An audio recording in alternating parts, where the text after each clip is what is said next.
হচ্ছে প্রকৃত বৈষ্ণব, সেই কাণ্ডে বাড়ির মেয়ের মতো মনে করা হয় মাকে। তাই মাকে ইলিশ মাছ মায়ের অতি প্রিয় বলে আমরা মনে করি, এবং জুঁই ফুল মায়ের অতি প্রিয়। তাই জুঁই ফুল এবং ইলিশ মাছ মায়ের অতি প্রিয়, তাই মাকে দেয়া হয়।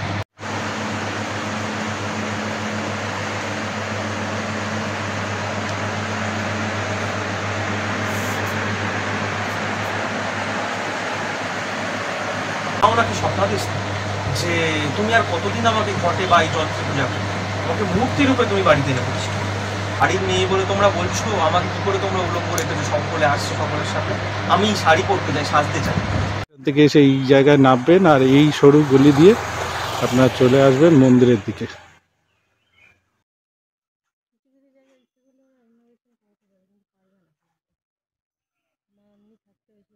লিকুল দিয়ে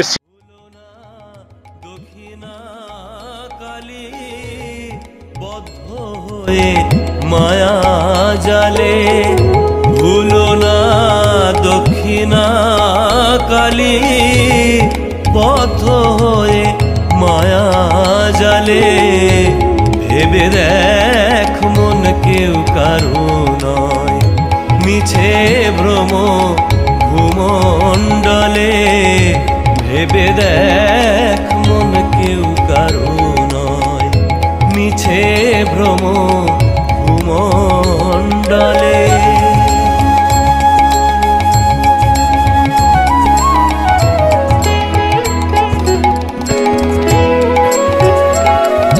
যার জন্য মর ভেবে, সে কি তোমার সঙ্গে যাবে?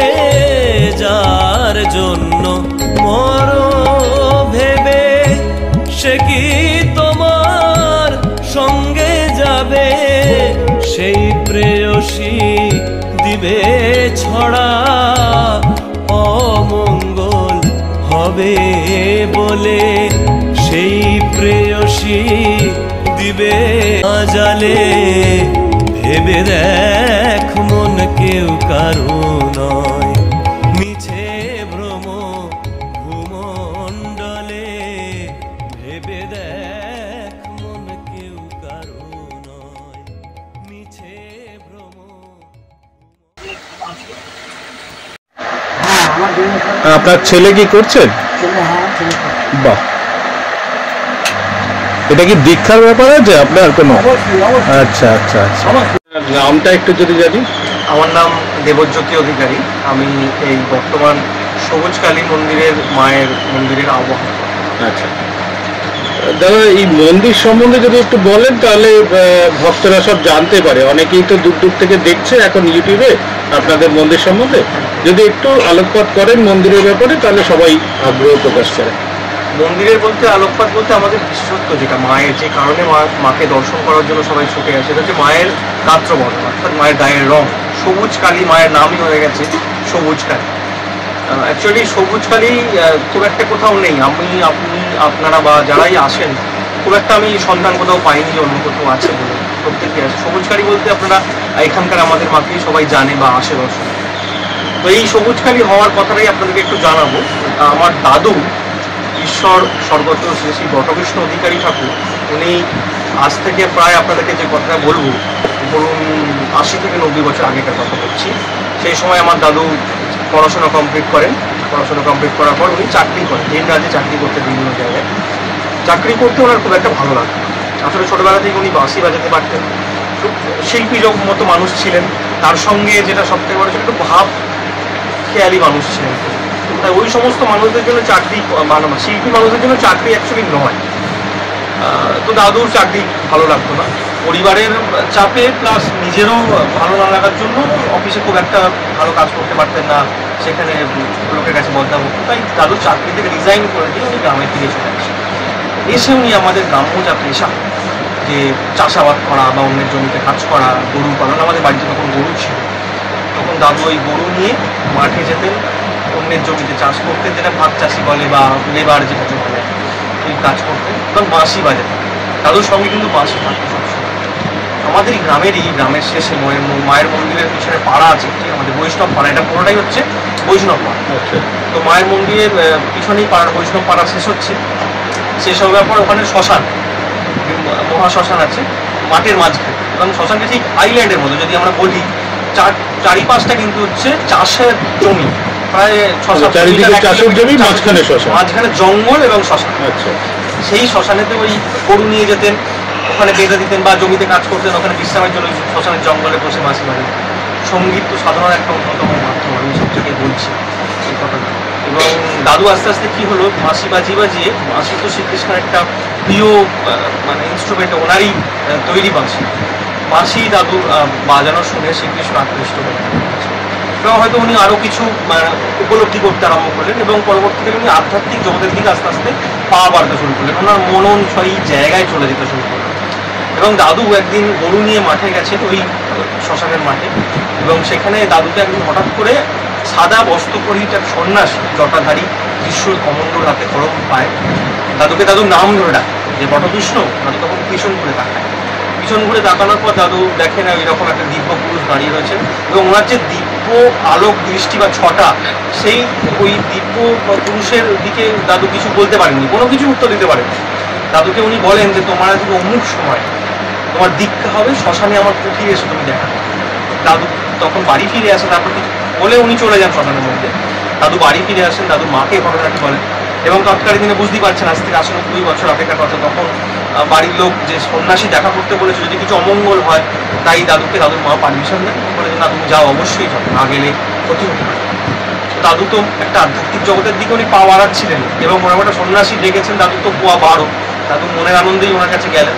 যার পর উনি ওই সন্ন্যাসী দাদুকে দীক্ষা দেওয়ার পর ওই সন্ন্যাসী গিয়েছিল, ওই সন্ন্যাসী কোথা থেকে এসেছিল, তারপর কোথায় বা চলে গেলেন সেই দিনই, তারপর থেকে যে উনি নেই, এই পরিচয় কিন্তু দাদু কাউকে বলে যাননি আমাদের, কারণ উনি গুপ্ত রেখেছিলেন। দাদু বলেছিলেন যে তখন তো আমি এই জন্মগ্রহণ করিনি, দাদু বলেছিলেন ওনার পরিচয় বলা যাবে না, এবং দাদু ওনার নির্দেশে শ্মশান সাধনা করতে আরম্ভ করেন লুকিয়ে। কারণ আমরা যেহেতু বৈষ্ণব, আমাদের বাড়িতে সবাই রাধা গোবিন্দের নাম তিলক সেবা করে এবং কঠোরভাবে বৈষ্ণব ধর্ম পালন করে, এবং এটা ওরা বৈষ্ণব পা, তো সেখানে তার মধ্যে থেকে একজন শ্মশান সাধনা করছে সেই রকম একটা বাড়ি, মানে তন্ত্রের দিকটা করা আপনাদের বারণ ছিল। হ্যাঁ, সেই সময় তো বুঝতেই পারছেন একটা ঘটনা ছিল, একদম এখনো আছে, তখন তো আরোই ছিল যে বৈষ্ণব হয়ে তন্ত্র সাধনা করা যাবে না বা সাধনা সাধনা করা। এটা তাও কতদিন আগেকার ঘটনা? প্রায় 90 বছর তো হবেই। পরবর্তীকালে দাদুর বাবা মা বুঝতে পারেন যে রাত্রি হলেই দাদু বাড়ি থেকে বেরিয়ে যাচ্ছে, শ্মশান সাধনা করছে, বা ভোরবেলা শ্মশানের কালীঝুড়ি মেঘে বাড়ি ফিরছে, তখন তো দাদুর বাবা মার সন্দেহ হওয়াতে দাদুর বিবাহ স্থির। তো আমার ঠাকুমা আবুলমারা দেবীর সঙ্গে আমার দাদুর বিবাহ হয়। বিবাহ হয়ে দাদুর বাবা মা ভেবেছিলেন হয়তো যে ছেলে শুধরে যাবে, কিন্তু ঠাকুমাও দাদুকে সাপোর্ট করে, এবং তারপরে দাদু সেই শ্মশান সাধনা করতে শুরু করে একদম সম্পূর্ণভাবে। পরবর্তীকালে উনি ওনার বাড়িতে শোবার ঘরের মধ্যেই মায়ের যে গুচ্ছ তন্ত্রের মধ্যে যে ঘট এবং যন্ত্র, যেটা মুক্ত কি গুচ্ছ তন্ত্রের বিষয়, সেটিতে মাকে আরাধনা করতে শুরু করেন বাড়িতে, এবং অবশ্যই সচেতনতা করছিল। তো এমন একটা সময় মা ওনাকে স্বপ্নাদেশ যে তুমি আর কতদিন আমাকে ঘটে বা এই যন্ত্রে পূজা করো, আমাকে মূর্তি রূপে তুমি বাড়িতে এনে করছি। তো এই ঘটনা স্বপ্নাদেশের কথা যখন বাড়িতে সকলকে জানে, সকলে রে করে ওঠে, কারণ যে বৈষ্ণব পাড়ার মধ্যেখানে যে এমনি বারোয়ারির কালী পুজো হচ্ছে, একদিন হচ্ছে বিসর্জন হচ্ছে, সেটা আলাদা কথা, কিন্তু মন্দির প্রতিষ্ঠা করবে, বাড়িতে শ্মশান সাধনা করবে, বা তান্ত্রিক হবে বা তন্ত্র সাধনা করবে কালী পুজো এনে, এটি চলবে। সমাজে তখন তো মোড়ল ব্যাপার সিস্টেম ছিল, মোড়ল প্লাস বাড়ির লোকও তো ভীষণভাবে প্রেশার করে দাদুকে যে না এই করা যাবে না আমাদের বাড়ি। তো দাদু মনে দুঃখ পিছিয়ে যান, উনি ওনার মতো ভাবে পথে আবার শ্মশান সাধনা করতে আরম্ভ করেন। তো এমন একটা সময় দাদু শ্মশান সাধনা করতে গিয়ে দেখছেন, স্বয়ং সাক্ষাৎ করছেন, দেখছেন যে কচি যে দুর্গা হাঁস যেখানে সেই গরুগুলোকে বাঁধতেন দাদু, রাত্রিবেলা দেখছেন এক দিব্য আলোক ছটা, তার মধ্যে দাঁড়িয়ে রয়েছেন স্বয়ং শ্রীকৃষ্ণ বাঁশি হাতে, এবং মা স্বয়ং মা কালী ওনাকে দর্শন দিয়েছেন। দর্শন দিয়ে বলছেন যে তোমরা যে মনে করছো আমরা যে ভিন্ন, আমরা কিন্তু ভিন্ন নই, আমরা এক এবং অভিন্ন। দেখবে বলে উনি দেখছেন যে শ্রীকৃষ্ণ এবং মা কালী একটি অঙ্গে চলে আসছেন, ওই কিন্তু এই এক হাতে বাঁশি এক হাতে খড়া এরকম নয়, উনি দেখছেন এক নারী মূর্তি, যেটি দেখতে কালী ঠাকুরের মতো হলেও ওনার গায়ের রঙটি ওই কচি দুর্বা ঘাসের রঙের হয়ে যাচ্ছে, সবুজ রঙে রাঙিত হয়ে যাচ্ছে। যেহেতু কালো রং বাড়িতে প্রতিষ্ঠা করা যাবে না, বাধার সৃষ্টি হবে, তখন ওই উভয়ে অর্থাৎ শ্রীকৃষ্ণ এবং মা কালী বলেন যে এই রূপেই তোমার বাড়িতে আমাকে প্রতিষ্ঠা করো, আমি এই রূপেই তোমার বাড়িতে যুগ যুগ ধরে প্রতিষ্ঠা হবো, আর এই রূপ প্রতিষ্ঠা করতে তোমার বাধা হবে না, কারণ তুমি বাঁশি বাজিয়ে সঙ্গীত সাধনা করে তুমি শ্রীকৃষ্ণকে পেয়েছো, মানে শ্রীকৃষ্ণ এসেছেন তোমার কাছে তুষ্ট করে, এবং শ্মশান সাধনা করে সিদ্ধি লাভ করে তুমি মাকে পেয়েছো, মা এসে, তাই উভয় তোমার কাছে আমরা থাকবো, অবশ্যই তোমার কাছে সেবা নেবো এই রূপে, এই মা কালীর এই রূপে। এবং তারপরে দাদু বাংলার 1357 বঙ্গাব্দে 1357 রটন্তী কালী পুজো তিথিতে, যে তিথিতে স্বয়ং শ্রীকৃষ্ণ প্রেমিকা রাধিকাকে অপমানের হাত থেকে বাঁচানোর জন্য শ্রীকৃষ্ণ কালীর রূপ ধরেছিলেন, সেই তিথিতেই এই মাকে, সবুজ কালী মাকে দাদু প্রতিষ্ঠা করেন। মায়ের নামকরণ হয় মা সিদ্ধেশ্বরী, এবং ওই শ্রীকৃষ্ণ এবং মা কালীর বলে দেওয়া পুজো পদ্ধতি, ওই বলে দেওয়া পূজা পদ্ধতি মেনে কিন্তু মায়ের এখানে আমাদের গুপ্ত গুচ্ছ প্রাচীন তন্ত্রমতে পূজা হয়। এখানে কিন্তু কোনো বলি প্রথা নেই, বলি হয় না, যেটা বলি হয় মন্ত্রের দ্বারা বলি হয়, সেগুলো ওই আখ চালকুমড়ো এই সমস্ত এটা চলে আসছে, মানে আমরা দাদু যে প্রচলন করেছিলেন যে পূজা পদ্ধতি, আমরা কিন্তু তার কোনো পরিবর্তন বা পরিবর্ধন করিনি, একইভাবে চলে আসছে, একইভাবে যা উনি করে গেছিলেন সেগুলি চলছে। মায়ের প্রিয় মাছ হিসাবে ইলিশ মাছ মাকে ভোগ দেওয়া হয়, আমিষ বলতে মাছ ভোগই দেওয়া হয় মাকে, মা খুব আমরা মানে মনে করি দাদু সেই ফিলিংসটা থাকে। এবং এরপরে মা কিন্তু আগে একটি ঘটনা বলি, মা কিন্তু আগে উলঙ্গ, যা কালী মূর্তি দেখা হয় সচরাচর সেরকম ছিল। তো বছরখানেক আগে আমার মা, মানে আমার নিজের মা, উনি স্বপ্নাদেশ পান যে বাড়ির মেয়ে বলে তোমরা বলছো, আমাকে কী করে তোমরা উলঙ্গ রেখেছো, সকলে আসছো সকলের সামনে, আমি শাড়ি পরতে চাই, সাজতে চাই, এরকম মাকে স্বপ্নাদেশ দেয়। এবং মা তারপর থেকেই মাকে শাড়ি পরানো হয়, মা নিজে হাতে মাকে শাড়ি পরান। এবং একটি মানে ব্যাপার, মায়ের কিন্তু মুন্ডমালা ফিক্সড মায়ের মূর্তি, কিন্তু তারপরেও যে এত সুন্দর করে শাড়ি মা পরানো হয়ে যায়, এটা মায়ের কৃপাতেই হয়। আর এই মায়ের যে শাড়ি, প্রতি অমাবস্যার 2 দিন আগে মায়ের শাড়ি পরিবর্তন করা হয়, আর এই প্রতি মাসের যে শাড়িটা কোনো না কোনো ভক্তি অলৌকিকভাবে এসে মায়ের শাড়ি ঠিক জোগাড় করে দিয়েছেন, মায়ের জন্য দিয়েছেন, তারা মানত করেন মায়ের শাড়ি দেওয়ার জন্য। এবং সিজনে ইলিশ মাছের জন্য অনেকে মানত করেন, এবং অন্যান্য সময় বিভিন্ন সময় বিভিন্ন রকমের মানুষজন আসেন এবং তাদের মনোবাঞ্ছা পূর্ণ হয়। এবং মায়ের অনেক লীলা আছে, প্রচুর আছে, মানে প্রায় 74 বছরের ঘটনা, আমার জন্মের আগে থেকে অনেক ঘটনা শুনে আসছি। যারা আসছেন হয়তো তার বাবা আসতেন, তিনি আসছে, তার ছেলেরা আসছে, হয়তো তারা আমার বলছে, এরকম ঘটনা তাদের পারিবারিকভাবে হয়ে আসছে। আপনার দাদু কি লোকজনকে বলে দিতেন পথ বলে? হ্যাঁ, দাদু তন্ত্রসিদ্ধ মানুষ ছিলেন, এবং আমাদের গ্রামের মানুষজন ওনাকে খুবই সম্মান করতেন, ওনাকে ঠাকুর সম্বোধন করতেন। উনি জনপ্রিয় ছিলেন আমাদের গ্রাম্য এলাকা, অনেকে বলে দেহযোগে দিক পায় না, কিন্তু আমার দাদুর ক্ষেত্রে সেটি প্রচলন ছিল না। আমাদের গ্রামের মানুষজন ওনাকে খুবই প্রচন্ড ভক্তি শ্রদ্ধা করতেন, এবং বাইরে অনেক শিষ্যভক্ত ছিল, এবং ওনার কাছে অনেক মানুষজন আসতেন, বিভিন্ন রকম মানুষজন সমস্যা নিয়ে আসতেন। এবং আমার বাবা, যিনি আমাদের বংশের সঙ্গে, মাঝখানে একটা কথা বলি, আমি বলছি অন্যান্য ঘটনা, তার মাঝখানে একটি ঘটনা যেটা বলি, একটি ইন্টারেস্টিং বিষয় হচ্ছে সাধক বামাখ্যাপার সঙ্গে কিন্তু আমাদের পরিবারের একটা ওতপ্রোতভাবে জড়িত আছে। সেটি হচ্ছে সাধক বামাখ্যাপার শিষ্য হচ্ছেন, অতি প্রিয় শিষ্য হচ্ছেন বসিরহাটের তারাখ্যাপা মহাত্মা মণিমোহন গোস্বামী, যার বাড়ি বসিরহাটে। উনি হচ্ছেন বামাখ্যাপার শিষ্য, ছিলেন খুব বলিষ্ঠ শিষ্য। এই তারাখ্যাপা অর্থাৎ বসিরহাটের তারাখ্যাপার শিষ্য হচ্ছেন বোধানন্দপুরী, আর বোধানন্দপুরীর একমাত্র শিষ্য হচ্ছেন আমার বাবা। এই বামদেব হচ্ছেন আমার বাবার পরাবর, হ্যাঁ, বামদেব হচ্ছেন আমার বাবার পরাবর গুরু। এই সেই সূত্রে বামাখ্যাপা তারাখ্যাপাকে খুব ভালোবাসতেন, তাই তারাখ্যাপাকে কিছু বিশেষ মন্ত্র এবং কিছু বিশেষ দিয়েছিলেন, অনেক সমস্ত শিষ্যকে অনেক কিছু দিয়েছিলেন উনি। এই তারাখ্যাপাকেও হয়তো উনি অনেক কিছু দিয়েছিলেন, অনেক কিছু জিনিস তন্ত্রের গুচ্ছ বিষয় অনেক কিছু, সেইগুলি আমরা পুঁথিতে হয়তো পাই না। সেই তারাখ্যাপা আমার বাবার গুরুদেব অর্থাৎ বোধানন্দপুরীকে খুব ভালোবাসতেন, কারণ আপনারা ছবিতে আছে দেখাবেন নিশ্চয়ই, বোধানন্দপুরীকে কিন্তু অনেকটা বামাখ্যাপার মতো দেখতে ছিল। তাই তারাখ্যাপা আমরা শিষ্য বোধানন্দপুরীকে খুব ভালোবাসতেন, যেহেতু গুরুর মতো দেখতে, এই শিষ্যকে খুব ভালোবাসতেন তারাখ্যাপা। তাই সেই বামাখ্যাপা ব্যবহৃত কতিপয় কিছু জিনিস হয়তো উনি বোধানন্দপুরীকে দিয়ে যান, এবং যেহেতু বোধানন্দপুরীর একমাত্র ওই শিষ্য হচ্ছেন আমার বাবা, তাই সেই জিনিস, সেই তন্ত্রের গুপ্ত জিনিস বাবা পেয়েছেন আমাদের বাড়িতে বর্তমান রয়েছে, স্বয়ং বামদেবের ব্যবহৃত করা জিনিস জানা। এর পেছনে কোনো প্রমাণ্য নেই, কেউ কোনো যুক্তি খাড়া করতে পারেন যে কী আছে না আছে, এটা যেটা আছে সম্পূর্ণ গুরু প্রদত্ত যেই বিষয়, যেটা আমরা জেনেছি, ওই সাধক মানুষরা বলেছেন, সেই জিনিস দিয়েই আমরা সকলকে জানাতে পারি। এটা নিয়ে কোনো গিমিক করা বা তর্কের বিষয় আছে, হ্যাঁ, এগুলো সবই বিশ্বাস, হ্যাঁ, প্রচারের কোনো বিষয়ও নয়, বা এটা সকলের জন্য দেখানোর জন্য নয়। দেখতে পারেন তখন যখন এখানে অমাবস্যা বা বিশেষ কোনো তন্ত্রের ক্রিয়া হয়, সেই সময় সেই জিনিসগুলো যারা এখানে তারা দেখতে পান। অবশ্যই সবসময় তারা, কেউ যদি এসে দাবি করেন যে আমাকে দেখান, সবসময় কিন্তু দেখানো হয় না। আর যেটা আপনি বলছিলেন যে কোনো বিশেষ ঘটনা, এরকম ঘটনা অনেকই আছে। এখানে মায়ের নুপুরের আওয়াজ অনেক শুনতে পান। এবং এটা কি আপনাদের বাড়ির মধ্যে? হ্যাঁ, এখানে আশেপাশে শুনতে পাওয়া যায়, কারণ আশেপাশে মানুষজন শুনতে পায়। মায়ের এখানে চন্দনের গন্ধ বর্তমান থাকে সবসময়, হয়তো ধূপ জ্বলছে না কিন্তু চন্দনের গন্ধ এখানে পাওয়া যাচ্ছে, যেহেতু চন্দন মা খুব পছন্দ করে, জুঁই ফুলের গন্ধ পাওয়া যায়। এবং এমনও হয়েছে অনেক ইউটিউবার যারা আপনার মতো এসেছেন, অনেক তারা এসে বলেছে যে বাড়ি যাওয়ার পরেও তাদের গা থেকে তাদের তাদের ফিলিংসের মধ্যে সেই চন্দনের গন্ধ রয়েছে। এবং আরেকটি ঘটনা রয়েছে যেটি আমাদের এই এলাকায় একটি খুব বড় দুর্যোগ নেমে এসেছিল একবার, 2000 সম্ভবত 2-3-4 বা এরকম একটা সময়ে ভয়ঙ্কর শিলাবৃষ্টি হয়েছিল। এক একটা শিলের বরফের ওজন ছিল প্রায় 8খানা ইট হয়, তার থেকেও বড় প্রায়। এবং আমাদের এখানে মাটির বা টালির বাড়ি কোনো কিছুই অবশিষ্ট ছিল না, সব ধ্বংস হয়ে গেছিল মোটামুটি। গাছপালা, গরু পাখি সবাই মারা গেছিলো।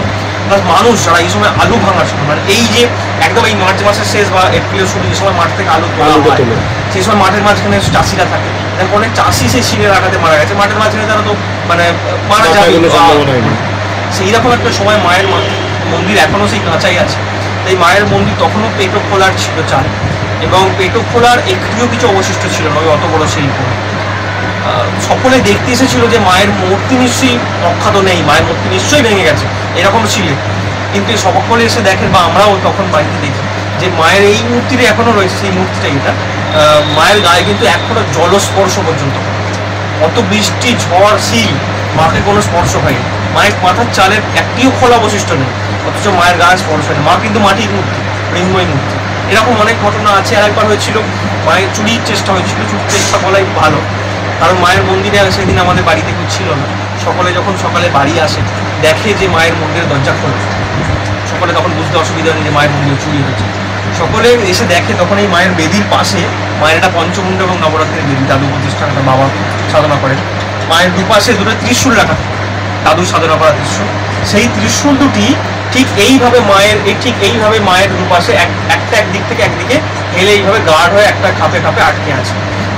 হয়তো সেই ডাকাতদের দল যখন মায়ের গা থেকে গহনা করার জন্য চেষ্টা করে, ওই দুটি ত্রিশূল হেলে পড়ে একে অপরের দিকে এবং গার্ড করে। এবং সেই দৃশ্য দেখে সেই ডাকাত দল যে ছুটে পালাতে বাধ্য হয়েছিল সেটা তো নিশ্চয়ই বলার অপেক্ষা রাখে না। এবং এই ত্রিশূলটি অনেক দিন পর্যন্ত রাখা ছিল, ওইভাবেই, যাতে মানুষজন এসে দেখছিল বা দেখতে চাইছিল। এরকম ঘটনা অনেক আছে। অনেক মানুষজন এখানে উপকৃত হয়, বিভিন্ন সমস্যা নিয়ে আসে জীবনের। মানুষের তো অনেক জীবনের সমস্যা আছে, কেউ চাকরি পায় না বা চাকরিতে সমস্যা হচ্ছে, পারিবারিক অশান্তিতে মানুষ এখন প্রচুর হবে।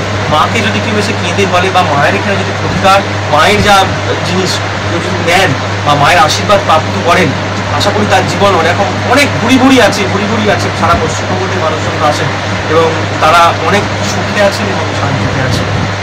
আচ্ছা দাদা, যদি কেউ এখানে আসতে চায় তাহলে কি কিরকম ভাবে আসবে? যদি তাহলে direct Arambagh local, Goghat local বা তারকেশ্বর লোকাল, অর্থাৎ তারকেশ্বর যাওয়ার যে কোনো ট্রেন চেপে নামতে হবে নালিকুল স্টেশন।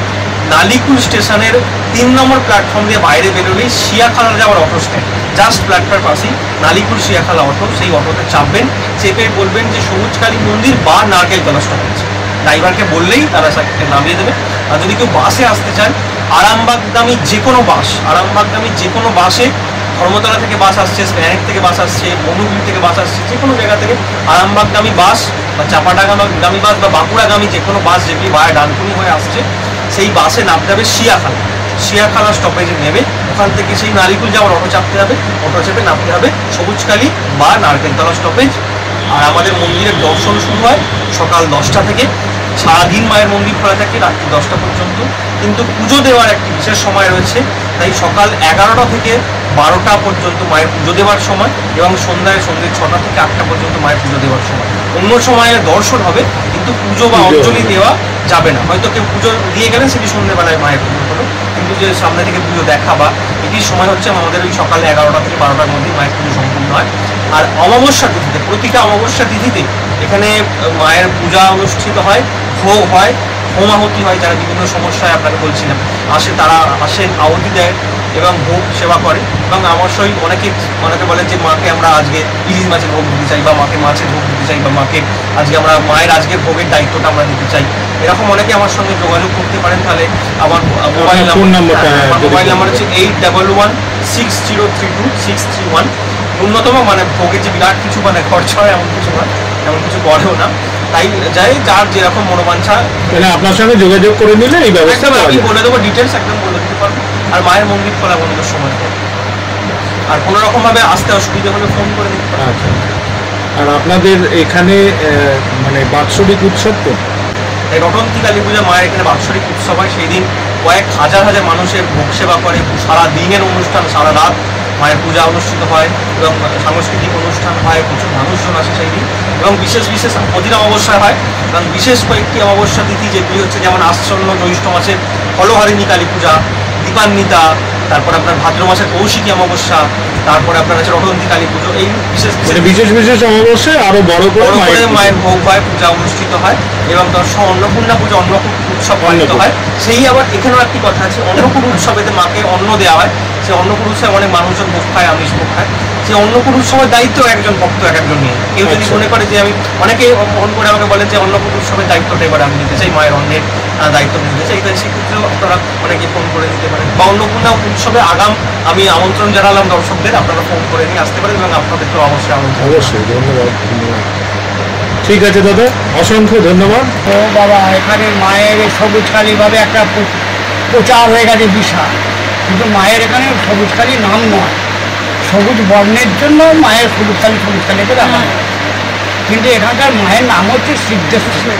আচ্ছা আচ্ছা, হ্যাঁ, এখানকার মায়ের নাম হচ্ছে সিদ্ধেশ্বরী। গুরু যাহা বলিবে সেটাই তুমি করবে, অপরে দেখে করতে যাবো না, সেটা বিশ্বক্ষম হবে, বিশ্বভক্ষণ সময় হবে।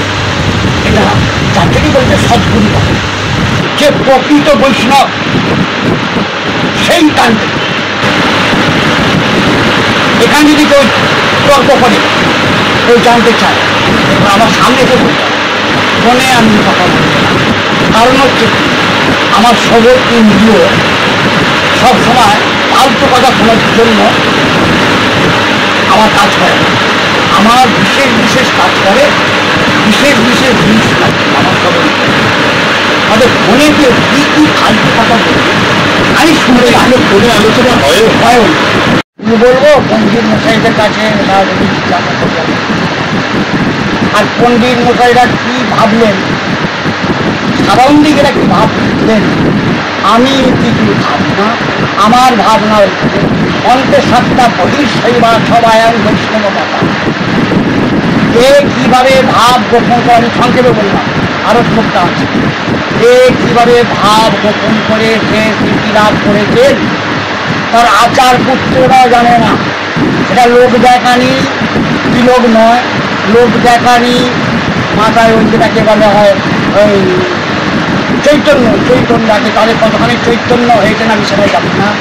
গুরু রেখেছে, আমিও রাখি, গুরুও কেটে রেখেছে, আমিও রাখি, এছাড়া কিছু হবে না। না যা আছে তার নামেই আমি জানি বাবা, এটা সত্যি কথা।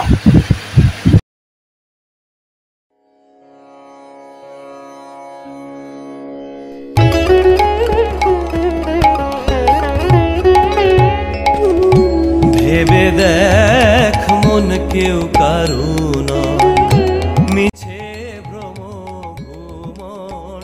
সবুজ কালী মা বা সিদ্ধেশ্বরী মায়ের ইতিবৃত্তান্ত এই মন্দির থেকে তুলে ধরলাম আপনাদের জন্য।